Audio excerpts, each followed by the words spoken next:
Market में टहलका मचाने के बाद यनहो झोपड़ी में लेटा होता है और कहता है, मुझे पानी चाहिए। यह सुनकर जंग दूसरे भिखारियों को चिल्लाकर ऑर्डर देता है कि अरे कोई पानी लाओ, जल्दी थोड़ा पानी लाओ। पानी आने पर यनो पानी को देखकर कहता है, बर्तन तो गंदा है। ये सुन जांग जिसने पानी लाया उसे थप्पड़ मारकर कहता है, मैंने कहा था साफ वाला इस्तेमाल करो तुम साले गंदे भिखारी।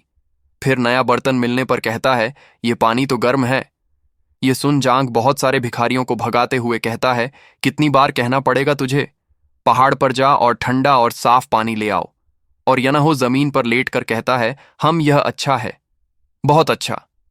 उसे आराम फरमाता देख जांग गुस्से से कांप रहा होता है और असहाय होते हुए मन में कहता है, धत्त तेरी, मैं हूं बेघर सेठ का ब्रांच लीडर और मैं एक गंदे आवारा लड़के का नौकर बना हुआ हूं।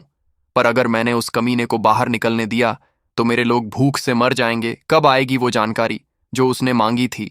और यनहो मस्त मजे में लेटे हुए एक चिट्ठी को कहता है, हेलो चिट्ठी आंटी। फिर जांग को कहता है, मेरी पीठ दर्द कर रही है। यह सुन जांग उसकी पीठ दबाते हुए कहता है, ओह नहीं, अगर तेरी पीठ दर्द कर रही है तो यह तो बहुत बुरा है। और मन में कहता है, ये सब ऐसा ही चलता रहा तो हम सब ऐसे ही मरने वाले हैं। तभी एक भिखारी लेटर लेकर खुशी से चिल्लाते हुए आता है, ब्रांच लीडर आ गई है। ये सुन पीठ दबाते हुए जांग खुशी से कहता है, यह आ गई। फिर यनहो उस आई जानकारी को देखने लगता है और फिर जांग को देते हुए कहता है, क्या यही है? वो कहता है, हाँ। इस पर यनहो कहता है, तू इसे जानकारी बताकर मुझे उल्लू बना रहा है। यह सुन जांग उस कागज को उससे लेता है और देख के मन में कहता है, यह साले हमें पूरी तरह निचोड़ देना चाहते हैं। यह जानकारी तो अधूरी है, हम इसे इस्तेमाल नहीं कर सकते, कोई और तरीका ढूंढना होगा। तभी यनहो अपनी जगह से उठते हुए कहता है, शायद हमारे पास पैसे कम हैं, जाऊं क्या कुछ कमाने। यह सुन जंग की फट जाती है और वह उसे कहता है, रुक जा भाई। और मन में कहता है, इस भिखारी को रोको, इससे पहले कि कुछ बेवकूफी कर बैठे। फिर यनहो को कहीं और धक्का मार के ले जाते हुए जंग उससे कहता है, तुम जैसे नोबल इज्जतदार आदमी को भीख नहीं मांगनी चाहिए, मैं तुम्हें तुम्हारी जरूरी जानकारी देता हूं। और वह उसे एक महल में ले जाता है और उनके सामने एक हॉट सी लड़की खड़ी होती है। वो जांग को देख कहती है, अरे ये तो हैरानी की बात है, फॉक्स डॉग जांगिल यहां आ पहुंचा। और यह औरत है ग्वीन यांगन्यांग, जो हेड है हाउ क्लैन के काइफंग ब्रांच की। उसे देख जांग उसे ग्रीट कर कहता है, नमस्कार ब्रांच हेड ग। लेकिन यन हो तो जांग को चिढ़ाते हुए कहता है, डॉग, ये कैसा निकनेम है फॉक्स डॉग। फिर उसके पास आकर कान में धीरे से कहता है, तेरा यही निकनेम है फॉक्स डॉग? क्या बेवकूफी भरा नाम है, सुनने में भी चंपू जैसा लगता है। हाँ हाँ हाँ, ये सुन। जांग मन में कहता है, तू साले कमीना, और गुस्सा दबाकर गुई को मुझे जानकारी चाहिए कहने की कोशिश कर रहा होता है। वहीं पर यनहो उसे चंपू चंपू कहते हुए चिढ़ा रहा होता है। जांग की बात सुन गाई कहती है, क्या अजीब दिन है, बेघर सेक्ट की काइफंग ब्रांच हाउ क्लैन से जानकारी लेने आई है और तुम्हें पता होना चाहिए हम तुम्हारे हमेशा कट्टर दुश्मन रहे हैं। तो माजरा क्या है? इस पर जंग कहता है, यह जानकारी बेगर सेट नहीं चाहता, मैं एक क्लाइंट को लाया हूं। लेकिन यनहो अभी भी उसे चंपू कहते हुए चिढ़ाता है। यह सुन गुई ठंडे लहजे में कहती है, क्या तुम मजाक कर रहे हो? फिर यनहो को देख कहती है, तुम कह रहे हो कि यह बेगर सेठ की रिक्वेस्ट भी नहीं है, पर क्लाइंट एक भिखारी है। फिर गहते से कहती है, क्या तुम हमारा मजाक बना रहे हो या हमें भड़काने की कोशिश कर रहे हो? हम बेगर सेठ को जानकारी नहीं भेजते। यह सुन यनो जाइन को चिढ़ाते हुए रुक जाता है और कहता है, पर मैं बेगर सेठ से नहीं हूँ। यह सुनगी वहां से जाते हुए कहती है, अगर तुम यूं ही हमारा मजाक उड़ाते रहे तो हम चुप नहीं बैठेंगे। याद रखना, हमारे पास भी सम्मान है। उसे जाता देख यनो कहता है, क्या हाउ क्लैन एक सूचना समूह नहीं है? यह सुन घी उसकी तरफ मुड़कर देखती है। यनो आगे अपनी बात कंटिन्यू करते हुए कहता है, और फिर भी तुम ये नहीं जानते कि मैं बेगर सेठ से हूं या नहीं, और तुम दावा करते हो कि तुम जानकारी बेचकर जिंदा रहते हो। तुम सबसे बुनियादी बातों में ही फेल हो रहे हो। सबसे बुनियादी यह सुन गई गाय को गुस्सा आने लगता है। तभी वहां पर अजीब सा धुआं आने लगता है और वह गोंगू का नाम चिल्लाती है और कहती है, उस आदमी की पहचान क्या है? उस पर जवाब आता है, कुछ भी पक्का नहीं है, लेकिन वह बेगर सेठ से नहीं है। यह सुन वो अपने दांत पीसने लगती है। फिर यनहो कहता है, देखा, तो अब आप हमें जानकारी भेज सकते हैं, राइट? उस पर गी कहती है, नहीं, मेरा मूड खराब हो गया है, इसलिए नहीं, गेट आउट। यह सुन वह दोनों हैरान हो जाते हैं। फिर यनहो कहता है, तो यही है सूचनाओं के व्यापार में सम्मान। मैं पैसे दे रहा हूं और तुम मना कर रही हो। यह सुन गई को गुस्सा आ रहा होता है। आगे यनहो कहता है, लगता है हाउ क्लैन ज्यादा दिन टिकेगा नहीं। यह सुन गई गुस्से से कहती है, अपनी जुबान संभाल कर रखो जब तक तुम अपने हाथ पैर कटवाना नहीं चाहते। फिर यनहो कहता है, क्या पर मैं गलत नहीं हूँ मैडम? पता नहीं, लेकिन घी को मैडम नाम सुन बहुत गुस्सा आ चुका होता है। वह दांत पीसते हुए कहती है, क्या तुम अभी हाउ क्लैन का मजाक बना रहे हो? यह सुन यनो कहता है, हो यह सुन। वो फिर से गोंगमू को आवाज देती है और कहती है, इसे सबक सिखाओ। यह सुन एक निंजा लाइट की स्पीड में यनहो पर हमला करने आता है। यह देख जांग यनहो को बचाने बीच में आने लगता है, लेकिन यनहो उसे एक हाथ से रोककर उस निंजा के सिर पर एक जोर से मुक्का मार देता है, जिससे वो निंजा सीधा जमीन में धंस जाता है। यह देख गाय तो हैरान हो जाती है, साथ ही जंग भी हैरान होता है और कहता है, यह तो एक मास्टर है। फिर यनहो कहता है, ओह माफ करना, क्या ही कर सकते हैं। जब कोई मुझ पर वार करता है तो मेरी बॉडी अपने आप पलटवार कर देता हूँ। अगर पहले बता देते तो मैं खुद को रोक लेता। यह देख जंग मन में कहता है, मुझे लगा शायद उसे मार्शल आर्ट्स आती होगी, पर मैं उसे पूरी तरह आंक नहीं पाया। तो हमारे बीच एक मॉन्स्टर था। आगे यनहो मुंडी चटकाते हुए कहता है, यह सब उस बूढ़े आदमी की गलती है। जो हुआ वह देख गौ उसे हाथ जोड़कर कहती है, मैं नहीं जानती थी कि मृत वापस आ गया है। यह सुन यनो कहता है, तुम किस बारे में बात कर रही हो? हमने काफी देर तक बात की थी। फिर गुई अपनी आंखें जांग की ओर कर ठंडे लहजे में कहती है, खैर ऐसा नहीं लगता कि तुम अच्छे इरादे से यहाँ आए हो जांगिल। यह सुन जांग घबराकर कहता है, का क्या ब्रांच हेड? मुझे नहीं पता आप मुझ पर विश्वास करोगी या नहीं, पर मैं सच में बुरे इरादे से नहीं आया। कुछ जानकारी है जिसे बेगर सेट अकेले नहीं संभाल सकता, इसलिए मदद मांगने आया। ये सुन गाई कहती है, तो इसलिए तुम उसे यहाँ लाए। इस पर जांग सहमति जताता है और वहीं योनहो अपनी धुन में उस बेहोश पड़े निंजा को साइड में खींच के ले जा रहा होता है और कहता है, इंजर्ड पार्टी स्टेप असाइड। आगे जंग से गाय कहती है, तुमने बस थोड़े से बालों के लिए एक बाघ को खरगोश के बिल में घसीट लिया। उस पर जंग कहता है, यकीन करना मुश्किल है लेकिन यह सच है। ये सुनकर सीरियस टोन में कहती है, ठीक है मैं तुम्हारी बात मान लेती हूँ ब्रांच लीडर ऑफ किफिंग। इस पर जंग थैंक यू कहता है। फिर गुई आगे कहती है, लेकिन जानकारी सौंपना एक पूरी तरह अलग बात है। कारण चाहे जो हो, उस आदमी ने हमारे किसी व्यक्ति को चोट पहुंचाई है और हाउ क्लैन को उसका सही मुआवजा मिलना चाहिए। इस पर यनो कहता है, मुआवजा? इस पर गाय ब्लैक एनर्जी रिलीज करती हुई कहती है, डार्क पाथ पर कोई दाम नहीं होता, खून के बदले खून, जान के बदले जान। फिर कहती है, फोर शैडो स्वर्ड। इतना कहने भर से ही पल भर में 4 खूंखार तलवारबाज गावी के चारों ओर आ जाते हैं। यह देख यनो बिना डरे कहता है, यार इस जगह में तो सच में अजीब लोग हैं। फिर गुई कहती है, मुझे नहीं पता तुम्हारा मकसद क्या है, लेकिन कि हमारा आदमी घायल हुआ है, तुम यहाँ से शांति से बाहर नहीं निकल सकते। इस पर यनहो कहता है, उफ क्यों नहीं सुनती हो तुम? यह सुन जांग उसे रोकते हुए कहता है, अरे भाई अब बस करो। लेकिन यनहो आगे कहता है, मैंने कहा ना, यह जानबूझकर नहीं था, तुम पहले मुझ पर आए और मेरी बॉडी ने बस पलट कर मारा। यह सुन गुई को बहुत गुस्सा आ रहा होता है और मन में कहती है, वो कंकाल जैसा डरावना आदमी। फिर उन दोनों को कहती है, डार्क पार्ट पर चीजें सीधी होती हैं। तुमने एक हाथ काटा, हम तुम्हारे अंग काट लेंगे। तुमने हमें थप्पड़ मारा, हम तुम्हारा गाल काट देंगे। यह सुन जांग थर थर कांप रहा होता है और यनहो कहता है, क्या तुम लोन शार्क हो? यह सुन जांग उसे डरते डरते कहता है, अरे मेरे बाप, मैंने कहा ना बस करो। ये सुन गी कहती है, तो हम थोड़ा नरम रहेंगे, बस थोड़ा सा गाल काट देंगे। इस पर यनहो कहता है, अरे माफ कीजिए, लेकिन फिर अपने गाल को हाथ लगाकर कहता है, मेरे पास कोई गाल का मांस बचा ही नहीं है, मैं पिछले कुछ समय से थोड़ा कुपोषित हूँ। यह सुन गए घोंसे से पागल हो जाती है और ऑर्डर देती है, उसे मारो। यह सुन वो चारों उस पर एक साथ झपट पड़ते हैं। वहीं पर उन्हें आता देख यनहो सिर खुजाते हुए कहता है, पहले तो बस मेरा गाल अब कह रही हो कि मुझे मार दो। और तभी उसकी तरफ 4 जानलेवा स्लैश होते हैं। फिर भी वह आगे कहता है, इंटरेस्ट बहुत तेजी से बढ़ रहा है, यह चक्रवृद्धि ब्याज डरावना है। फिर पल भर में एक अटैकर के पेट में मुक्का पड़ता है, तभी दूसरा, फिर तीसरा और फिर चौथा भी चिल्लाते हुए हवा में होते हैं और यनहो सिर के पीछे हाथ रखकर आराम से खड़ा होता है। यह देख गुई का मुंह हैरानी से खुला का खुला रह जाता है और हम देखते हैं यनहो आराम से खड़ा होता है और वह चारों हवा में होते हैं और उनकी 100 टुकड़ों में बिखर चुकी होती है और थोड़ी देर बाद वह चारों आसमान से नीचे गिर जाते हैं और यनहो की बॉडी से एनर्जी बाहर निकलने लगता है। फिर यनो कहता है, कोई भी हिलने की कोशिश नहीं करें, मैं अब भी किसी को मारना नहीं चाहता। यनहो के बॉडी से जो एनर्जी निकली होती है उसे देख जैंग हैरान होता है, साथ ही गी भी हैरान होकर मन में कहती है, यह कैसी एनर्जी है? फिर यनहो आगे बिना इमोशन के कहता है, मेरे मास्टर ने कहा था, जो 2 बार हमला कर सकता है वह 3 या 4 बार भी कर सकता है।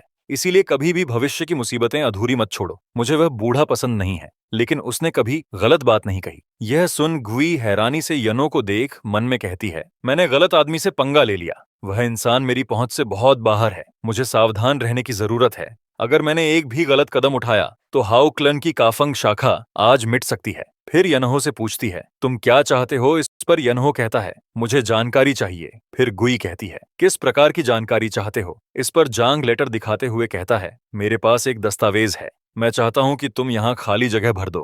फिर वह उस लेटर को देख थोड़ी चिढ़ते हुए मन में कहती है, बस यही है और तुम लोग ये हल भी नहीं निकाल पाए, इसलिए इस मॉन्स्टर को हाउ क्लैन तक खींच लाए। फिर यनहो को कहती है, यह मुश्किल नहीं है, लेकिन मुझे थोड़ी देर लगेगी वह जानकारी ढूंढने में। क्या तुम इंतजार कर सकते हो? उस पर यनहो हाँ कहता है। फिर गुई कहती है, तो कृपया 15 मिनट इंतजार करें।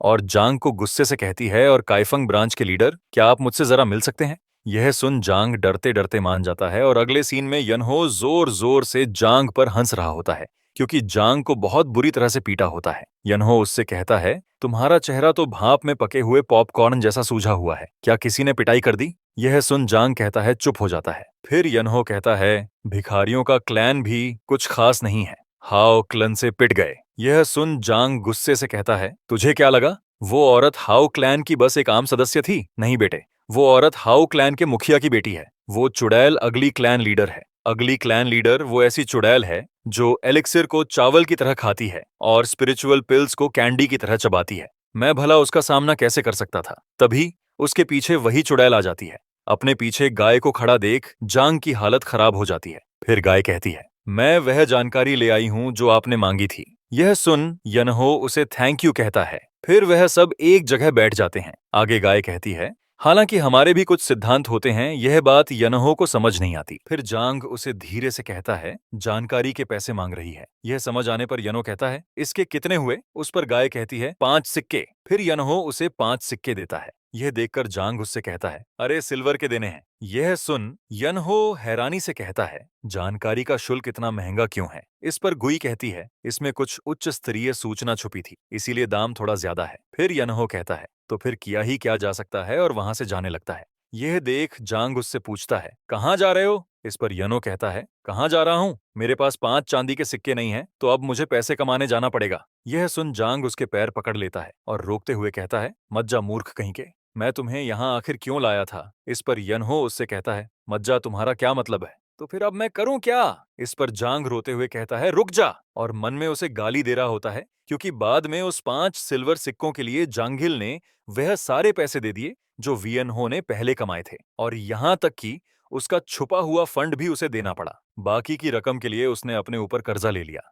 यह सब होने के बाद जांग अपनी आंखें बंद करके वो चांदी के सिक्के दे रहा होता है और मन में कहता है, मेरा दिल ठंडा पड़ रहा है। वहीं पर यनो कहता है, क्या तुम रो रहे हो बेवकूफ? यह सुन जांग उस पर चिल्लाते हुए कहता है, नहीं मैं नहीं रो रहा। अरे तुम डाकू, मेरा छुपा फंड भी खाली कर दिया और अब तुम ऐसे ताने मार रहे हो। वहीं पर यनहो उस जानकारी को पढ़ रहा होता है और कहता है, हम ये काफी सटीक है। भिखारियों द्वारा इकट्ठा की गई सूचना से एकदम अलग लेवल की लगती है। शायद ये किसी अलग ही क्लास की सूचना एजेंसी है। फिर एक लेटर दिखाते हुए घी को कहता है, और मैं ग्वांगडोंग एक पत्र भेजना चाहता हूँ। क्या यह भी महंगा है? इस पर गुई कहती है, यह कुरियर सेवा से ज्यादा महंगा है, लेकिन अगर तुम कुछ सवालों के जवाब दे दो तो यह फ्री में हो सकता है। फिर गुई उससे पूछती है, तुम्हारा नाम क्या है? इस पर यनहो कहता है, वी यनहो। फिर वो उसकी एज पूछती है। इस पर यनहो कहता है, मैं 17 साल का हूँ। यह सुन जांग हैरान होकर कहता है, क्या तुम मुझसे छोटे हो? उसकी उम्र सुन गए भी शौक में होती है और मन में कहती है, इतनी कम उम्र में ऐसा मार्शल आर्ट्स नामुमकिन है। फिर वह वियोनहो के नाम के बारे में कुछ याद कर रही होती है। तभी उसे याद आ जाता है और चिल्लाकर कहती है, वी यनहो ग्वांगडोंग से? क्या तुम ग्वांगडोंग के वाई क्लैन के दूसरे बेटे यंग मास्टर वी यनहो हो? इस पर यनहो पूछता है, तुम मुझे जानती हो? फिर गुई कहती है, बिल्कुल मैं जानती हूँ। तुम्हें ग्वांगडोंग के वी क्लैन ने तो हमें तुम्हें ढूंढने के लिए कहा था। वहीं जांग उसका मुंह देखकर कहता है, वी यनहो वी क्लैन का दूसरा बेटा, तुम सनहो के छोटे भाई हो। इस पर यनहो कहता है, क्या तुम मेरे बड़े भाई को जानते हो? इस पर जांग कहता है, बिल्कुल जानता हूँ, वो मेरा दोस्त है। फिर गुई कहती है, तुम पत्र ग्वांगडोंग वीवी क्लैन को भेज रहे हो, कम से कम 10 दिन लगेंगे उस पत्र के पहुंचने में। इस पर यनहो कहता है, कोई बात नहीं, मैंने 5 साल इंतजार किया है तो 10 दिन क्या चीज है। तभी गी उसे एक लाल कपड़ा दिखाती है और कहती है, यह हाउ क्लैन के वीआईपी ग्राहक का निशान है, इसे अपने ठिकाने पर बांध दो, हमारा सूचना एजेंट खुद तुम्हें ढूंढ लेगा। और मन में कहती है, कोई जो 17 की उम्र में गोंगमू और 4 शैडो स्वर्ड को 1 सेकंड में हरा दे, ऐसा कोई भी इस समय के सेंट्रल प्लेन्स में नहीं है। वहीं यन्हो कहता है, क्या वो फ्री है? उस पर वो कहती है, बिल्कुल नहीं। उस पर यन्हो कहता है, तो फिर ये बेकार है। ये सुन गाय कहती है, ऐसा है तो अगली बार के लिए तुम्हारा काम फ्री में कर देंगे। ये सुन यन्हो कहता है, सच में? इस पर गाय कहती है, हाँ, यह खास तौर पर तुम्हारे लिए है। हम नहीं चाहते कि आज की घटना हाउ क्लैन और तुम्हारे रिश्ते पर असर डाले। और मन में कहती है, इससे कनेक्शन बनाने में कोई नुकसान नहीं है। वहीं यन्हो हंसते हुए कहता है, अरे आज तो कुछ भी नहीं हुआ। यह सुन जांग दुखी मन से कहता है, लेकिन मेरा छुपा हुआ पैसा खाली हो गया और मेरी आंखें नीली काली हो गईं। इस पर यन्हो उसे हंसते हुए कहता है, अरे वो तो आम बात है, तुम हो ही बेवकूफ। और अगले सीन में यन्हो आराम से मार्केट में चल रहा होता है और जांग मुंह लटकाए उसके पीछे चल रहा होता है और बार बार कह रहा होता है, धत तेरी मेरे पैसे। इस पर यन्हो उसे भाषण देते हुए कहता है, पैसा तो आता जाता रहता है, भिखारियों को पैसों से लगाव नहीं होना चाहिए, उन्हें अपने कर्तव्य निभाने चाहिए। यह सुनकर जांग को बहुत गुस्सा आ रहा होता है और मन में कहता है, मैं इस नापसंद इंसान को अभी पीट भी नहीं सकता। और तभी दूसरी तरफ जाते हुए कहता है, खैर अब क्या सारी जानकारी मिल गई? तो फिर अब कइंग में तुम्हारा काम खत्म हो गया। तभी उसे रोकते हुए यनो कहता है, रुको, वो एक छोटी सी समस्या है। यह सुन जांग गुस्से से कहता है, अब क्या? फिर वो मासूम सा चेहरा बनाकर कहता है, मेरे पास ट्रैवल के लिए पैसे नहीं है। यह सुन जंग उसे गुस्से से गाली देता है और हम फिर से गई को देखते हैं, जो गोंगू को आवाज देती है और कहती है, मैन क्लैन को तुरंत संदेश भेजो। ग्वांगडोंग वी क्लैन का लापता दूसरा बेटा अब एक मास्टर बन के लौटा है। और अगले सीन में हम यन्हो को हनलिन ग्रैंड एकेडमी के सामने देखते हैं और हमें सॉन्ग नेम हनलिन ग्रैंड एकेडमी का सीन दिखता है, जो बहुत खूबसूरत होती है।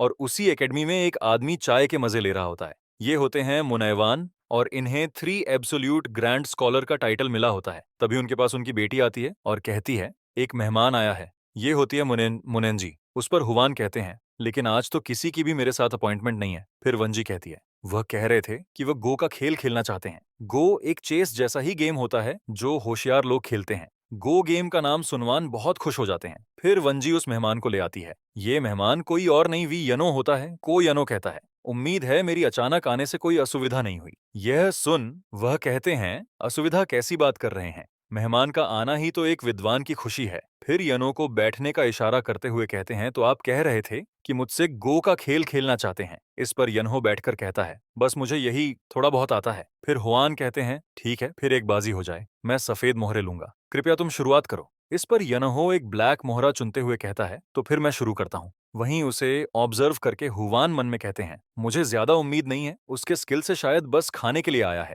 थोड़ा थोड़ा हल्का खेलूंगा, फिर उसकी मदद कर दूंगा। लेकिन तभी यन्हो एक काला मोहरा फुल स्पीड से आगे करके गेम स्टार्ट करता है। यह देखकर हुवान चौंक जाते हैं और मन में कहते हैं, यह नौसिखियां नहीं है। फिर वह सोच समझकर एक चाल चलते हैं, लेकिन वहीं यनो तुरंत 1 सेकंड में दूसरी चाल चल देता है। इस पर वह फिर से सोचकर एक चाल चलते हैं। वहीं यनहो फिर से बिना सोचे दूसरी चाल चल देता है। ये काफी देर तक चलता है। उस पर वान कहते हैं, ये तो स्पीड प्लेयर है। इस उम्र में ऐसा खेल कौशल स्पीड प्लेयर यानी ऐसा खिलाड़ी जो गो या चेस जैसे खेलों में तेजी से सीमित समय में चाल चलता है और आगे भी यनहो इसी स्पीड में खेलता रहता है। उससे हवान के धीरे धीरे पसीने छूटने लगते हैं। फिर हवान एक चाल चलने लगते हैं, लेकिन तभी रुक जाते हैं और हैरान होकर मन में सोचते हैं, ये क्या हो रहा है? ये सिर्फ स्पीड प्ले नहीं है, क्या ये कोई बैटल डीमन है? तभी उन्हें रुका देख यनो कहता है, तुम खेलोगे नहीं। यन्हो ने जो गो गेम में चाल चली होती है उसे देखान उससे बहुत इंप्रेस हुए होते हैं और उसकी चालों को देखकर उन्हें उसके बिहेवियर का अंदाजा हो रहा होता है। वो मन में उसकी चाल देखकर कहते हैं, कमाल है, ऐसी उथल पुथल भरी स्पिरिट जैसे मचलती हुई खतरनाक लहरें हों। जब लड़ाई करने का समय भी नहीं होता तब भी वह ऐसे जोश से हमला करता है जैसे लड़ाई का दीवाना हो। अगर जरा सा भी फायदा नजर आ जाए तो वह भूखे भूत की तरह झपटता है और झर की तरह काटता है। वो सच में एक बैटल डीमन है। फिर गेम के एंड में हुआ कहते हैं, अच्छा मुकाबला था, तुम्हारा खेलने का अंदाज काफी अनोखा है। उस पर यनो कहता है, धन्यवाद, यह सब एक भयानक गुरु के जुल्म का नतीजा है। फिरान पूछते हैं, तुम्हारा कोई गुरु था? यह सुन यनो को ट्रेनिंग के दिन याद आते हैं, जहां उसका मास्टर कहता है, अगर तुम हार गए तो 10 गुना ट्रेनिंग और अगर मैं हार गया तो 3 दिन की छुट्टी। ये याद कर वो कहता है, हाँ, एक कमीना बूढ़ा। फिर आगे कहता है, अगर आपको आपत्ति ना हो तो मैं यहाँ थोड़ा और रुकना चाहूंगा। मेरे मास्टर ने कहा था कि कन्फ्यूशियस एकेडमी में रहना।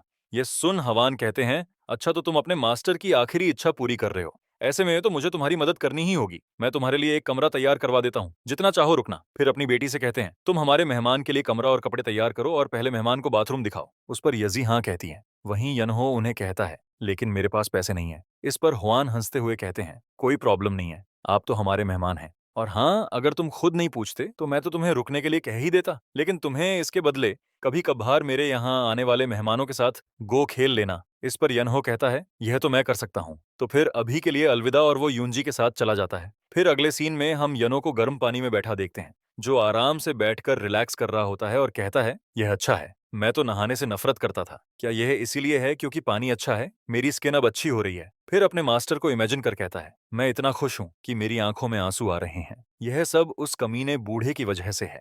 वहीं बाथरूम के बाहर उसके लिए कपड़े लेकर इंतजार कर रही यजी बोर हो रही होती है। इस वजह से वह अपने पैर से दरवाजा नॉक करती है और मन में कहती है, मुझे सच में समझ नहीं आता, पिताजी ने ऐसे इंसान को मेहमान के तौर पर क्यों रखा। तभी दरवाजा खोलकर यनहो अचानक बाहर आ जाता है, जिससे यंजी डर जाती है और चिल्लाती है, क्योंकि यनहो के बॉडी पर एक भी कपड़ा नहीं होता। वह वैसे ही बाहर आ गया होता है। फिर यनहो उससे पूछता है, क्या हुआ? उस पर वो शर्माते हुए दूसरी तरफ देखकर कहती है, अरे तुमने तो डरा ही दिया, मैंने सोचा भूत है। फिर टॉवल देते हुए कहती है, कृपया खुद को थोड़ा ढक लीजिए। फिर यनहो वो टॉवल लेता है।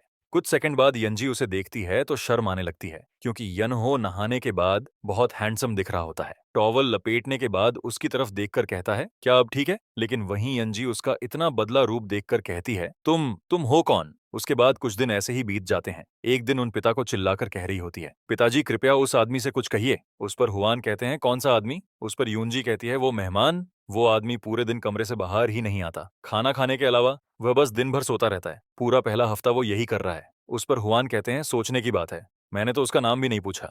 फिर यजी कहती है, पिताजी आपने ही कहा था कि आलस पाप है ना?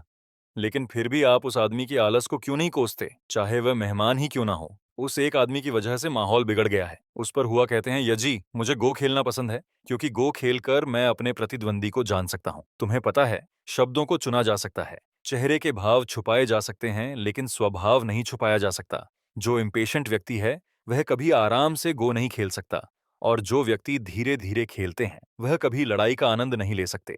इस तरह स्वभाव इंसान के जीवन और व्यक्तित्व को वैसे ही उजागर कर देता है जैसे वह है। फिर यनो के साथ जो गेम हुआ उसे याद कर आगे कहते हैं, उसका स्वभाव बेहद खुरदरा और अधीर था। मैंने ऐसा चरम स्वभाव कभी नहीं देखा। इससे साफ है कि वह ना तो आलसी है और ना ही आराम पसंद।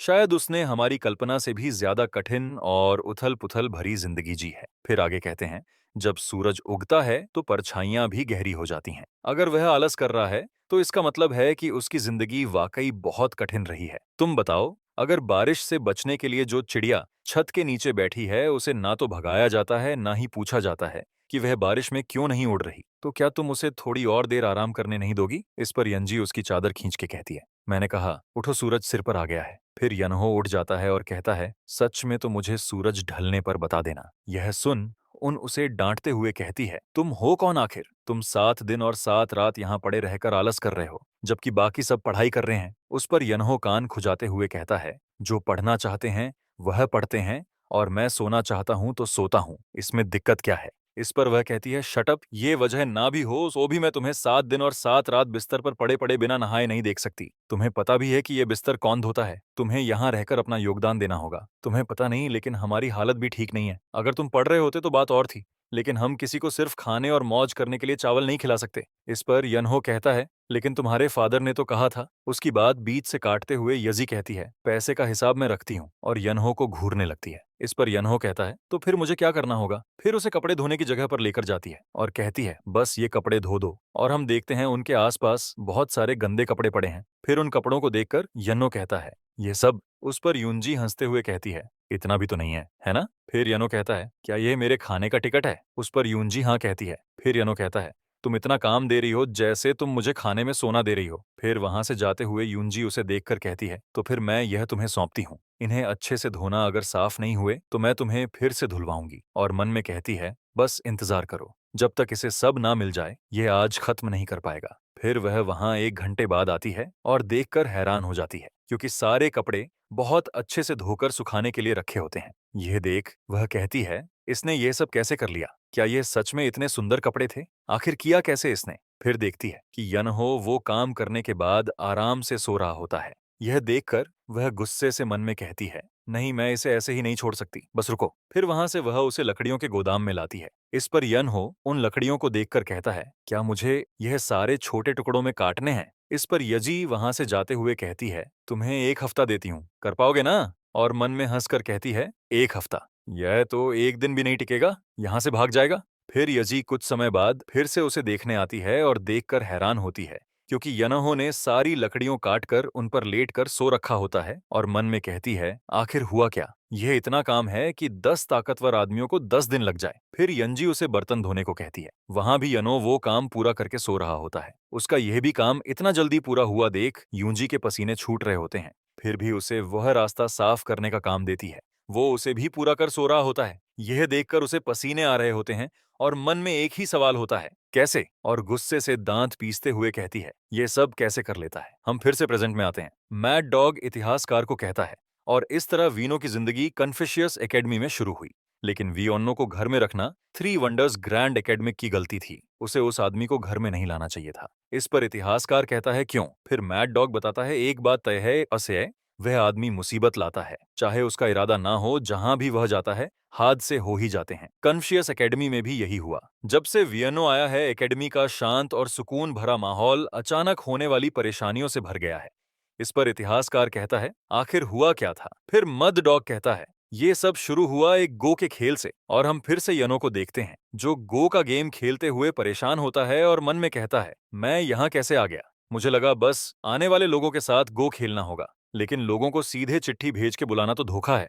और हम एकेडमी के बाहर बहुत सारे लोग देखते हैं। एक आया हुआ आदमी कहता है, लगता है सबको एक चिट्ठी आई थी। तभी दूसरा चिट्ठी पढ़ते हुए कहता है, वंडर्स ग्रैंड एकेडमिक अगर चिट्ठी भेजे तो खिलाड़ी का अंदाज कितना अनोखा होगा। उस पर तीसरा कहता है, यह सोचकर मैं भी तुरंत आ गया। और ये सारे लोग यनो के साथ गो का गेम खेलने आए होते हैं और उन सबको चिट्ठी हवान लिख के भेज रहे होते हैं। वह लिखते हैं, जो पत्थर एक जगह पड़ा रहता है वह सड़ जाता है और बिछा बोर्ड सिर्फ अपने मालिक का इंतजार करता है। जब समय आए तो गो का खेल खेलने के लिए पधारें, क्योंकि गो गेम का सेंट आ गया है। वहीं हनलिम ग्रैंड मैनर में यनो गो गेम फुल स्पीड में खेल रहा होता है और एक लड़के को हरा देता है। फिर यनो कहता है, अगला आ जाओ। यन हो एक और आदमी के साथ गो खेल रहा होता है और एक ब्लैक स्टोन से चाल चलता है। उसकी चाल को देखकर सामने वाला बंदा मन में सोच रहा होता है, ये कैसी चाल है? स्टोन को एक डेड एंड पर फेंकना क्या ये गलती थी? नहीं, ऐसा हो ही नहीं सकता। अगर वह कोई नौसिखिया होता तो अलग बात थी, लेकिन यह प्रतिद्वंदी तो अब तक आसमान के सबसे नामी खिलाड़ियों को हरा चुका है। और यन हो अब हलिम मास्टर ऑफ गो के टाइटल से फेमस हो चुका होता है। उसको सोचते सचते पसीने छूटने लगते हैं और आगे सोचता है, मुझे पता था इसके पीछे कोई चाल छुपी है। ये तो जाल है जिसमें फंसाने का चारा डाला गया है। मुझे इससे बचना होगा। और वह अपनी चाल चल देता है। यह देखकर यौन हो गुस्से से कांपने लगता है। यह देखकर सामने वाला मन में कहता है, जरूर इसके पीछे कोई गहरी रणनीति होगी। अच्छा हुआ मैंने इससे बचाव कर लिया। वहीं उसकी चाल देखकर योनहो का दिमाग गुस्से से फटने वाला होता है। वो कहता है, क्यों क्यों क्यों अब वो पीछे हट रहा है? मैंने तो वह पत्थर खेला था ताकि खेल हार जाऊं, है ना? अगर मैं हार जाऊं तो यह अंतहीन खेल आखिरकार खत्म हो जाएगा। ले लो, मैं तुम्हें 10 चालों में जीतने दूंगा। यनहो कोई भी चाल चलकर सामने वाले को उसे हराने का मौका दे रहा होता है।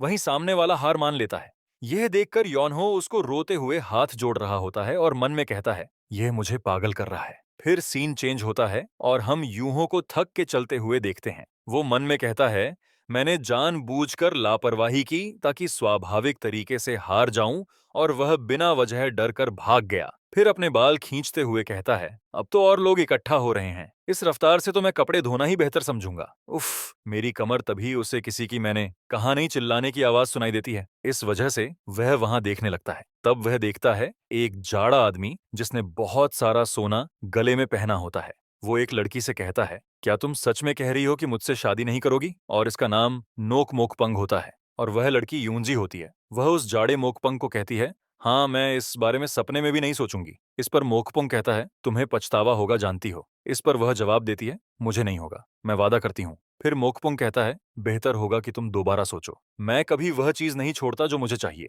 जब मैं कुछ चाहता हूँ तो चाहे जो हो जाए मैं उसे हासिल कर लेता हूँ। अभी मैं तुम्हें ऑफर दे रहा हूँ, लेकिन अगर तुम मुझे यूं ही ठुकराती रही, अगली बार यह ऑफर नहीं होगा। क्या तुम सच में यह देखना चाहती हो कि तुम्हारी वजह से हलिम ग्रैंड एकेडमी बर्बाद हो जाए? यह सुन वो गुस्से से कहती है, जो करना है करो, हलिम ग्रैंड एकेडमी इतनी आसानी से नहीं गिरने वाली। इस पर वो जाड़ा उसे धमकी देते हुए कहता है, सही है, लेकिन मैं इसे गिरा सकता हूँ और मुझे लगता है तुम ये जानती हो। यह सुन वह अपने दांत पीसने लगती है, फिर जोर से चिल्लाकर कहती है, यही बात मुझे तुमसे नफरत करने पर मजबूर करती है। क्या तुम्हें लगता है दुनिया तुम्हारी मर्जी के मुताबिक झुक जाएगी? इस पर मोकपंग जवाब देता है, यह नामुमकिन नहीं है। फिर यूंजी कहती है, हाँ है, कम से कम एक चीज तो है, मैं तुमसे कभी शादी नहीं करूंगी। और वहां से जाते हुए कहती है, यही मेरी आखिरी बात है। उसे जाता देख मोकपंग उसके नाजुक हाथों को कस के पकड़कर जोर से उसे अपने पास खींचता है।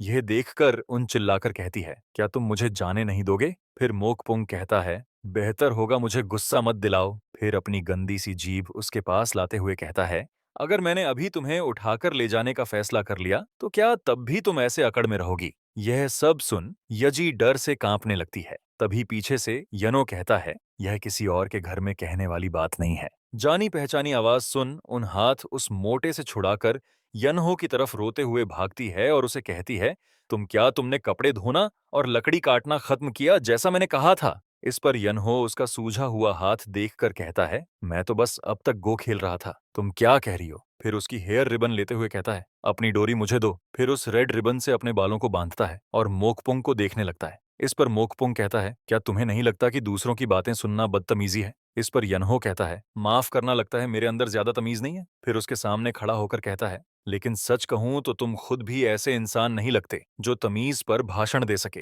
क्या यह उस इंसान का व्यवहार है जो शिष्टाचार की परवाह करता है? फिर मोकपुंग कहता है, तो तुम ही हो जिसे लोग हलिम मास्टर ऑन ऑफ गो कहते हैं। फिर यनहो कहता है, पहचानने के लिए शुक्रिया, लेकिन मुझे नहीं पता तुम कौन हो। इस पर मोकपुंग कहता है, मैं हूं। तभी उसकी बात काटते हुए यनहो अपना कान खुजाते हुए कहता है, छोड़ो, मुझे फर्क नहीं पड़ता और जानने लायक भी नहीं लगता। यह सुन तो मोकपुंग को बहुत गुस्सा आ जाता है और कहता है, हलिम मास्टर ऑफ गो, हाँ, अगर तुम बस अपने बोर्ड गेम तक सीमित रहते तो मुझे तुमसे नफरत करने की कोई वजह नहीं होती। इस पर यनहो कहता है, इस लिहाज से मुझे तुम्हारे लिए थोड़ा अफसोस है, तुम इतने अलग नजर आते हो कि ध्यान खींचना तय है। जैसे अभी यह सुन तो मोकपंग उससे गुस्से से गालियां ही देने वाला होता है, लेकिन तभी वहां बहुत सारे लोग आ जाते हैं और यनो को देख रुक जाते हैं। एक उस झाड़े को देखकर कहता है, ओह, क्या नोक फैमिली का कोई सदस्य भी खेल खेलने आया है? फिर दूसरा यनो को कहता है, मास्टर वी, कल एक और मैच खेलते हैं। बहुत सारे लोगों को देखकर मोकपंग वहां से जाते हुए युंजी से कहता है, मैं आज के लिए चलता हूं, लेकिन यह याद रखना, अगर 3 दिन में तुम अपनी मर्जी से मेरे पास नहीं आई तो मैं अपने तरीके से मामला सुलझाऊंगा। और वह वहां से चला जाता है। फिर यनहो उसके जाने के बाद यंजी से उसके बारे में पूछता है। इस पर यूनजी उसके बारे में बताने लगती है। वो कहती है, वो आदमी था नोक मोकपंग, नोक घी का गोद लिया बेटा, जो पैलेस में पूर्ण शक्ति रखने वाला ग्रैंड यूनक है। एंड हाँ, यूनक का मतलब हिंदी में होता है, लेकिन ये ज्यादा हैवी वर्ड हो जाएगा, इसलिए मैं यूनक ही कहूंगा। फिर से कहानी की तरफ आते हैं। यह सुन यनो कहता है, और ऐसा आदमी तुमसे क्या चाहता है? इस पर यजी थोड़ी देर चुप हो जाती है, फिर कहती है, वो बार बार मुझसे शादी करने को कह रहा है, मैं बार बार मना करती हूँ, लेकिन उसकी जिद थकाने वाली है। इस पर यनहो कहता है बुरा तो नहीं है ना? वह ताकतवर परिवार से है और काफी ईमानदार भी लगता है। यह सुन उन गुस्से से कहती है, क्या तुम मुझे मरवाना चाहते हो? वो मुझसे शादी प्यार के लिए नहीं करना चाहता, वो बस मेरा इस्तेमाल करना चाहता है। फिर आगे बताने लगती है, तुम शायद ये नहीं जानते, लेकिन मेरे पिता यूरिन में बहुत सम्मानित हैं। कुछ लोग तो कहते हैं कि वह रेल के प्रधानमंत्री बनने के लायक हैं, लेकिन वह इतने सालों से गुमनामी में जी रहे हैं, यह सिर्फ इसलिए नहीं कि उन्हें पद का लालच नहीं है। इस पर यनहो हंसते हुए कहता है, क्या यह गो गेम की वजह से है? इस पर वह कहती है, नहीं, यह इसीलिए है क्योंकि पैलेस को नियंत्रित करने वाले यूनक्स उनसे सावधान हैं। इस पर यनहो पूछता है, यूनिक्स एक साधारण एकेडमी मास्टर पर नजर रख रहे हैं, क्यों? इस पर वह चिल्लाकर कहती है, वह साधारण नहीं है। हलिम ग्रैंड एकेडमी किसी आम यूरिन फैक्शन जैसी नहीं है, हम किसी खास ग्रुप से जुड़े नहीं हैं और ना ही हमारे पास कोई स्थायी ठिकाना है, लेकिन इसी आजादी ने हमें सबके साथ अच्छे संबंध बनाने में मदद की है। वो करप्ट यूनक्स जिन्हें हर कोई भ्रष्ट जानता है, अब तक इसलिए हटाए नहीं गए क्योंकि यूरिम फैक्शंस आपस में एकजुट नहीं है, लेकिन अगर पिता ने पद संभाल लिया और यूरिम को एकजुट कर दिया, फिर यनहो बात पूरी करते हुए कहता है, तो यूनक्स के लिए यह असली खतरा होगा। उस पर यूनजी कहती है, बिल्कुल यही वजह है कि नोक गोंगोंग उन्हें सत्ता में आने से रोकने के लिए बेताब है और अब उन्होंने एक और तरीका ढूंढ लिया है, एक तरीका जिससे यूरिम को एकजुट किए बिना ही उसके एक बड़े नेता से जुड़ सकते हैं, नोक मोकपुंग और मेरे बीच शादी करके। फिर सीन चेंज होता है। रात के समय एक महल में वही मोकपंग घुटनों पर बैठा होता है, उसे पसीना आ रहा होता है। वह कहता है, माफ करना फादर, अब जब Halim master of go grand academy में आ गया है तो योजना को अंजाम देना बहुत मुश्किल हो गया है। उस पर उसके सामने वाला इंसान विंडो से बाहर देखते हुए कहता है, हालिम मास्टर ऑफ गो, क्या वह बस एक बेवकूफ नहीं है जो बोर्ड गेम खेलता है? और ये इंसान यूनक्स ग्रुप का ग्रैंड यूनिक होता है। इसके दो नाम होते हैं, नोक गोंग गोंग या नोक, लेकिन हम इसे नोग ही कहेंगे। फिर मोकपोंग कहता है वह समस्या नहीं है, लेकिन अब देश भर से ताकतवर लोग उसके मैच देखने के लिए यहाँ जुट रहे हैं। हम अब कोई कदम नहीं उठा सकते। अगर हमने लापरवाही की तो ये उल्टा पड़ सकता है। ये सुन नौगी कहता है, तो मैं समझता हूँ कि तुम क्यों हिचक रहे हो। इस पर जाड़ा कहता है, मुझे खेद है। फिर एक आंख से उसकी तरफ देखते हुए ठंडे लहजे में कहता है, लेकिन मुझे यह बताओ, क्या तुम्हें लगता है कि यह मिशन सिर्फ मेरी सुरक्षा के बारे में है? यह सुन मॉकपैंग कुछ नहीं कह पाता, लेकिन उसकी आंखें फटी पड़ी होती हैं। फिर आगे नौ की विंडोज बंद कर वहां से अपने कोर्ट के पास जाते हुए कहता है, पैलेस पर कब्जा करना यह मिशन सीधे उन्हीं से सौंपा गया है। नाकामी कोई विकल्प नहीं है, ना तुम्हारे लिए ना मेरे लिए। मौत से भी ज्यादा मुझे सबसे ज्यादा डर उन्हें निराश करने का है। क्या तुम समझ रहे हो मैं क्या कह रहा हूँ? यह सुनते हुए मोकपंग पूरी तरह डर चुका होता है और कहता है, जी हुजूर, मैं पूरी तरह समझता हूँ। फिर नौगी अपना हाथ सर पर रखकर कहता है, कभी कभी सख्त हाथ की जरूरत होती है। उस पर जाड़ा धीरे से पीछे देखते हुए कहता है, सख्त हाथ? और हम देखते हैं नौक घी के आधे फेस पर लाइटिंग चमक रही होती है। वो गुस्से से कहता है, अगर आसपास बहुत ताकतवर लोग हैं तो इसका फायदा उठाओ, उन सबका सिर कलम कर दो, उस हलिम मास्टर ओआफ गो का भी। फिर सीन चेंज हो जाता है। हम यनो को आंख बंद कर गो खेलते हुए देखते हैं। इस पर उसका ओपोनेंट कहता है, अरे ओ मास्टर, वी खेलते वक्त आंखें खुली रखो। एक महल में एक आदमी हुआन से पूछते हैं, तो तुम्हारा अब भी आधिकारिक पद लेने का कोई इरादा नहीं है? ये होते हैं योसादे के चीफ योसादे बुलीवांग और साथ ही एपरर के छोटे भाई। इस पर वांग जवाब देते हैं, मेरा ऐसा कोई इरादा नहीं है, और वह दोनों गो खेल रहे होते हैं। फिर वांग कहते हैं, तुम क्यों नहीं समझते कि सिर्फ तुम ही हो जो सेंट्रल गवर्नमेंट में संतुलन बनाए रख सकते हो और नौगी को ताकत हासिल करने से रोक सकते हो। इस पर वान कुछ भी नहीं कहते। फिर वांग उन्हें कहते हैं, सुनो युवान, उनकी हलचलें इन दिनों अजीब हो रही हैं। यहाँ तक कि मिलिट्री और स्कॉलर्स के बीच भी कुछ लोग गंदारी करने के लक्षण दिखा रहे हैं। नॉग उन्हें अपनी तरफ मिला रहा है। इस पर कहते हैं, लेकिन फिर वांग कहते हैं, लेकिन क्या तुम ये पूछना चाह रहे हो कि एक यूनक यानी जिसकी कोई औलाद नहीं हो सकती बगावत क्यों करेगा? उस परान सहमति जताते हैं। इस पर वांग सीरियस टोन में कहते हैं, तो फिर तुम इस बारे में क्या सोचते हो? अगर उसका मालिक कोई और हो तो हिजड़ों के बीच सत्ता की जद्दोजहद हमारी कल्पना से भी ज्यादा डरावनी है। और फिर भी नॉग घी, जिसके पास कोई ताकत नहीं है और फाउंडेशन भी नहीं था, सबको हराकर आज की अपनी जगह पर आ पहुंचा। लेकिन क्या यह अजीब नहीं है? जो लोग उसके खिलाफ थे उनकी जिंदगी हादसों में चली गई, और जो खिलाफ नहीं भी थे वे भी अचानक बीमारियों से मर गए, जैसे किसी ने पहले से ही उसके चढ़ने की सीढ़ी तैयार कर रखी हो। इस पर हुआ कहते हैं, यह महज एक इत्तेफाका भी हो सकता है। फिर वांग कहते हैं, मैं भी हाल तक यही सोचता था, लेकिन उसकी ताजा हरकतें देखकर मैंने सोचना शुरू किया, क्या पता उसके पीछे कोई और हो। इसीलिए मुझे तुम्हारी जरूरत है। तुम्हें स्कॉलर्स को एकजुट करना होगा, तभी हम उनका मुकाबला कर पाएंगे। इस पर वांग कहते हैं, मैं इस बारे में और सोचूंगा। फिर वांग कहते हैं, ठीक है, इसे अभी छोड़ देते हैं। मुझे बताओ, वह जो हुनरमंद आदमी तुमने बताया था वह कैसा है? यनो का जिक्र होते ही वान थोड़े शौक होते हैं, फिर खुश होकर कहते हैं, वह गजब का इंसान है, जैसे खुद को छुपाने की कोशिश कर रहा हो। यह सुन वांग थोड़े हैरान होकर कहते हैं, क्योंकि तुम उससे इतने प्रभावित हो, मैं भी जानना चाहता हूँ, मैं उससे कब मिल सकता हूँ? फिर पीछे देखते हुए आन कहते हैं, मेरा ख्याल है उन उसे लेने जा चुकी है। तभी उनकी आवाज सुनाई देती है। यह सुनवान पीछे देखकर कहते हैं, ओह तुम आ गए, उसे अंदर लाओ। फिर हम यनो को पानी से भीगा हुआ देखते हैं। वो सिर खुजाते हुए पूछता है, क्या आपने मुझे बुलाया था?